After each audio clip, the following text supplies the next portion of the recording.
Hello viewers, welcome back to our channel once again.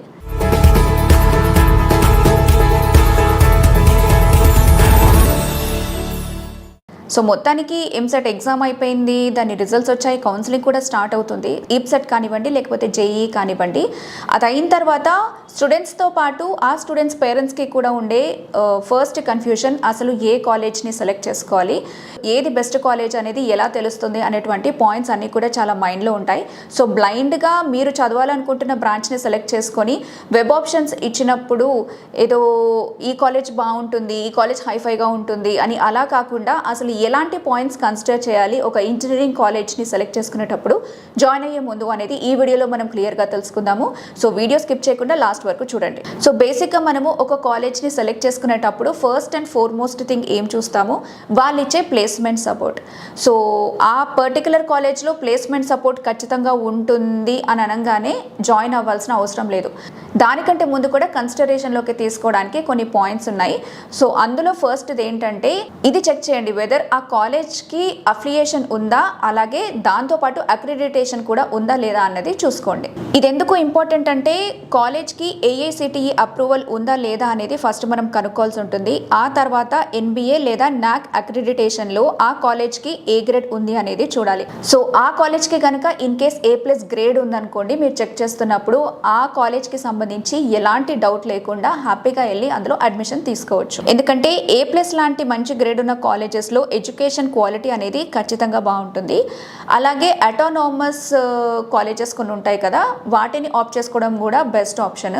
ఎందుకంటే ప్రస్తుతము అంటే ఒక ఇండస్ట్రీకి లేకపోతే రాను జాబ్ మార్కెట్లో ఒక ట్రెండ్ అనేది ఉంటుంది కదా, దానికి తగ్గట్టే అటానమస్ కాలేజ్లు ఆ కరిక్యులము అనేది రెడీ చేసుకుంటారు కాబట్టి ఇది ఎక్కువగా మార్కెట్కి హెల్ప్ అవుతుంది. కాబట్టి అటానమస్ కాలేజ్ని కూడా ఉంటే మట్టుకైతే ఖచ్చితంగా దాన్ని ఒక ఆప్షన్ లాగా పెట్టుకోండి. సో ఇవన్నీ ఈ మెయిన్గా ఈ అక్రిడిటేషన్ ఎందుకు అనేసి అంటే, రేపటి రోజున మీరు ఇంకా హయ్యర్ స్టడీస్ కోసం ఫారెన్ వెళ్ళాలనుకుంటే ఇది మీకు హెల్ప్ అవుతుంది. నెక్స్ట్ వచ్చేసి ఒక కాలేజ్ని చూస్ చేసుకునేటప్పుడు మనం కన్సిడర్లోకి తీసుకోవాల్సిన ఇంకొక point placement records. So college వాళ్ళు జనరల్గా వాళ్ళ కాలేజ్ గురించి చెప్పుకునేటప్పుడు లేకపోతే ఆ కాలేజ్కి సంబంధించిన బోర్డ్స్ ఆర్ పాంప్లెట్స్ ఉన్నప్పుడు పలానా కంపెనీస్తో టైఅప్ అయి ఉన్నాము, ఆ ఆఫీస్లలో జాబ్ వస్తుంది అనేసి ఉంటుందన్నమాట. దాన్ని జస్ట్ బ్లైండ్గా నమ్మడం మాత్రమే కాదు, అందులో రియాలిటీ ఏంటో కూడా మీరు తెలుసుకోవాలి. మెయిన్గా లాస్ట్ 3 ఇయర్స్లో ఆ కాలేజ్ యావరేజ్ ప్యాకేజ్ అనేది ఎంత ఉంది, హైయెస్ట్ ప్యాకేజ్ ఎంత ఉంది, దాంతోపాటు TCS, ఇన్ఫోసిస్ లాంటి మాస్ రిక్రూటర్స్ మాత్రమే ప్లేస్మెంట్ ఇవ్వడానికి వస్తున్నారా, లేకపోతే అమెజాన్, గూగుల్ లాంటి ప్రోడక్ట్ బేస్డ్ కంపెనీలు ఏవైతే ఉన్నాయో వాళ్ళు కూడా ఈ ప్లేస్మెంట్లో వన్ ఆఫ్ ద పార్ట్గా ఉంటారా అనేది కూడా చెక్ చేసుకోవాలి. అండ్ ఆల్సో మీరు ఏ బ్రాంచ్ అయితే తీసుకోవాలనుకుంటున్నారో ఆ పర్టికులర్ బ్రాంచ్కి సంబంధించినటువంటి ప్లేస్మెంట్స్ ఎలా ఉన్నాయి అనేది కూడా మీరు మెయిన్గా ఫస్ట్ చూడాలి. దీని తర్వాత మనం చూసుకోవాల్సిన నెక్స్ట్ పాయింట్ ఫ్యాకల్టీ అండ్ వాళ్ళ ఎక్స్పీరియన్స్.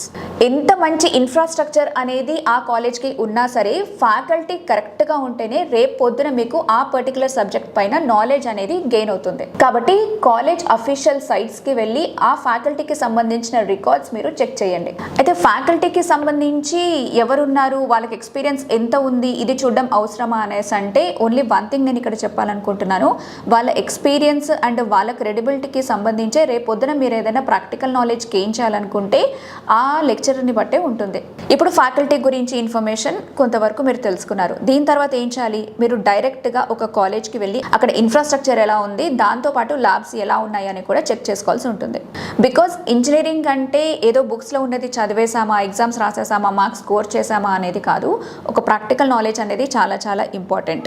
సో లేకపోతే క్లాస్ రూమ్లో ఏసీలు ఉన్నాయా, ఏసీ ఉంటే చాలు బిందాస్గా ఉంటుంది అనుకోవడానికి వీల్లేదు. లేటెస్ట్ అడ్వాన్స్డ్ ఎక్విప్మెంట్స్ అనేవి అక్కడ ల్యాబ్స్లో ఉన్నాయా లేదా చెక్ చేయాల్సి ఉంటుంది. మెయిన్గా ఇది ఎలక్ట్రానిక్స్కి అలాగే మెకానికల్ బ్రాంచెస్ తీసుకున్న వాళ్ళకి హెల్ప్ అవుతుంది. వీటితో పాటు అంటే ఎక్విప్మెంట్స్కి సంబంధించి మాట్లాడుకున్నాం కదా, వీటితో పాటు సెంట్రల్ లైబ్రరీ, డిజిటల్ రిసోర్సెస్ అలాగే ఇంటర్నెట్ ఫెసిలిటీ అనేది ఆ పర్టికులర్ కాలేజ్కి ఎంత ఉందన్నది కూడా మీరు చూసుకోవాలి. ఇప్పుడు 5th పాయింట్ చెప్తాను. అదేంటంటే అలుమ్ని నెట్వర్క్ అనమాట. దాంతోపాటు క్యాంపస్ కల్చర్ కూడా అవసరం. సో ఒక కాలేజ్ రేంజ్ ఏంటి అనేది ఆ కాలేజ్ నుంచి పాస్ అవుట్ అయిన ఎక్స్ స్టూడెంట్స్ ఉంటారు కదా, సో వాళ్ళు ఆల్రెడీ ఒక దగ్గర మంచి జాబ్లో సెటిల్ అయ్యి ఉంటారు. సో సీనియర్స్ని బట్టే మీకు అర్థమవుతుంది కాలేజ్ రేంజ్ ఎలా ఉంటుంది అన్నది. ఎందుకంటే సీనియర్స్ అట్ ప్రెజెంట్ ఎలాంటి టాప్ పొజిషన్స్లో ఉన్నారు, నిజంగానే వాళ్ళ నెట్వర్క్ ఒక కాలేజ్ ప్లేస్మెంట్స్కి సంబంధించి ఎలా హెల్ప్ అవుతుంది అనేది కూడా మనకి తెలుస్తుంది. అండ్ కాలేజ్లో కూడా రెగ్యులర్గా లైక్ టెక్ ఫెస్ట్లు అవుతూ ఉంటాయి, హ్యాకథాన్స్ అవుతూ ఉంటాయి, కల్చరల్ ఈవెంట్స్ని కండక్ట్ చేస్తారు. సో ఇవన్నీ కూడా స్టూడెంట్స్ క్లబ్ అనేది ఒకటి ఉంటుంది. వాళ్ళతో జాయిన్ అవుతే కనుక మీకు మీ ఓవరాల్ పర్సనాలిటీ డెవలప్మెంట్ అనేది ఎలా ఉంటుంది రేపు పొద్దున అనేది మీకు కూడా ఒక ఐడియా వస్తుంది. సో ఒక స్టూడెంట్కి బుక్ నాలెడ్జ్ మాత్రమే కాదు, ఎక్స్ట్రా కరిక్యులర్ యాక్టివిటీస్ కూడా తెలిసి ఉండాలి. అప్పుడే ఓవరాల్ పర్సనాలిటీ అనేది డెవలప్ అవుతుంది. ద మోస్ట్ మ్యాండేటరీ థింగ్ చూద్దాం, అదేంటంటే college location and fee structure. So మీ బడ్జెట్కి పలానా కాలేజ్ ఫీజ్ సెట్ అవుతుందా లేదా అనేది మీరు చూసుకోవాల్సి ఉంటుంది. ఒకవేళ డొనేషన్ అడిగితే అది కట్టడం వర్తా కాదా అన్నది కూడా చూసుకోండి. అండ్ లొకేషన్ విషయానికి వస్తే క్యాంపస్ జనరల్గా అన్ని ఇంజనీరింగ్ కాలేజెస్ అనేవి చాలా దూరంగా ఉంటాయి ఆ క్యాంపస్లు కూడా. సో ట్రావెలింగ్కే ఎక్కువ టైం అయిపోతుంది కాబట్టి వచ్చి వెళ్ళే వరకే చాలా టైర్డ్ అయిపోతారు అందరూ. అండ్ ఆల్సో ఐటీ హబ్స్ లేకపోతే ఇండస్ట్రియల్ ఏరియా వీటికి దగ్గరలో ఉండే కాలేజెస్ని వెతుక్కుంటే ఏంటంటే వాళ్ళకి సంబంధించినటువంటి ఇంటర్న్షిప్స్లో మీరు జాయిన్ అవ్వచ్చు అండ్ వాళ్ళతో ఇంటరాక్ట్ కూడా అవ్వచ్చు. సో హాస్టల్ ఫెసిలిటీ ఉందా, అలాగే ట్రాన్స్పోర్ట్ అనేది కూడా ఎంతవరకు అవైలబిలిటీ ఉంది అనేది కూడా మీరు చెక్ చేసుకోవాల్సి ఉంటుంది. సో వ్యూయర్స్ చూసారు కదా, ఇంకొన్ని రోజుల్లో మీరు ఒక కాలేజ్లో జాయిన్ అవ్వబోతున్నారు కాబట్టి ఈ ఇన్ఫర్మేషన్ మీకు నచ్చింది అనుకుంటున్నాను. ఖచ్చితంగా ఇప్పుడు ఈ వీడియోలో నేను చెప్పిన పాయింట్స్ అన్నిటినీ కన్సిడర్ చేసి రేపు పొద్దున మీరు కాలేజ్ని సెలెక్ట్ చేసుకునేటప్పుడు వీటిని మైండ్లో పెట్టుకొని అన్నీ ఆలోచించి ఆ కాలేజ్ని మీరు సెలెక్ట్ చేసుకోండి. And so that me academics ఏవైతే ఉంటాయో అవి బెస్ట్గా వెళ్ళి రేపు పొద్దున మీ కెరీర్ కూడా దానికి తగ్గట్టే బిల్డ్ అవుతుంది. మరొక ఇంట్రెస్టింగ్ వీడియోతో మళ్ళీ కలుద్దాం.